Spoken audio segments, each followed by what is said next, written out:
ایک صاحب کا سوال ہے کہ میرے والد صاحب کا انتقال 2021 میں ہوا ہے اور والدہ صاحبہ کا انتقال پہلے ہو چکا ہے۔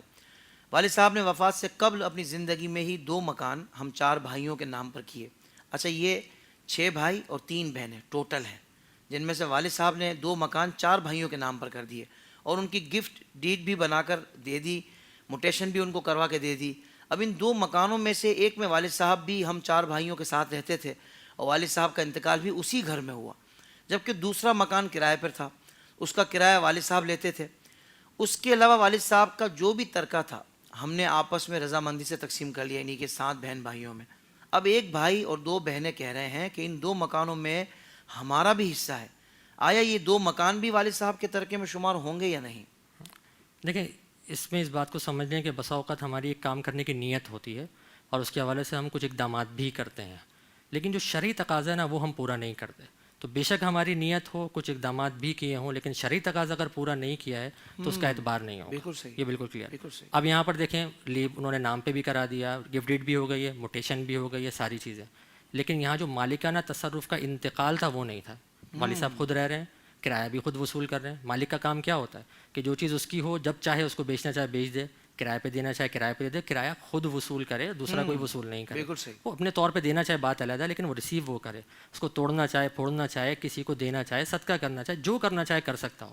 والد صاحب نے فقط رجسٹری میں نام لکھوایا ہے، تصرفات سارے اپنے ہاتھ میں رکھیں۔ اس کا مطلب ہے ٹرانسفر فار اونرشپ نہیں ہے، یہاں پر ملکیت کا انتقال نہیں پایا گیا، اس لیے یہاں پر یہ ہبہ تام نہیں ہوا، اور اسی حالت میں والد صاحب کا انتقال ہو گیا، لہٰذا یہ مال وراثت ہوگا۔ بالکل تو چنانچہ یہ ضروری ہے کہ جب بھی اس طرح کا معاملہ کر رہے ہوں نا تو تھوڑا سا احتیاط سے کام لے لیں۔ ہو سکتا ہے لوگوں کو لگ رہا ہو کہ یہ اب جدید دور ہو گیا ہے، آپ پتہ نہیں کہاں کی باتیں کر رہے ہیں۔ میں ایک آپ کو اس حوالے سے صدیق اکبر رضی اللہ تعالیٰ عنہ کا جو عمل ہے نا وہ اس کی میں آپ کو بتا دیتا ہوں۔ موطا امام مالک کی روایت ہے، صدیق اکبر رضی اللہ تعالیٰ عنہ کا جب آخری وقت تھا تو عائشہ صدیقہ کے پاس کھجوروں کے چند باغات سے یعنی کچھ کھجوریں آتی تھیں جو ان کو گفٹ کی تھیں صدیق اکبر رضی اللہ تعالیٰ عنہ نے۔ وہ فرماتے ہیں کہ اے میری بیٹی، مجھے یہ پسند نہیں ہے کہ میرے بعد کوئی اور تم سے زیادہ غنی ہو، اور مجھے تمہارے علاوہ کسی کی تنگ دستی مجھ پر گراں بھی نہیں ہے، یعنی بہت ہی ہے، اور میں نے تمہیں کچھ تحفتاً درخت دیے تھے کھجور کے، اگر تم اس وقت ان پر قبضہ کر لیتی ہیں تو وہ آج تمہاری ملکیت میں ہوتے۔ اب آپ دیکھیں اپنی زندگی میں وہ کھجوریں ریسیو کرتی رہی ہیں، اس کی کھجوریں کھاتی رہی ہیں باقاعدہ، لیکن چونکہ قبضہ نہیں کیا تھا تو صدیق اکبر رضی اللہ عنہ نے فرمایا کہ تم قبضہ کر لیتی تمہاری ملکیت میں ہوتا۔ تو وصیت کیا فرماتے ہیں؟ فرماتے ہیں کہ آج وہ مال وراثت ہے، تمہارے 2 بھائی اور 2 بہنیں ہیں، لہذا تم اسے قرآن پاک کے مطابق تقسیم کرنا۔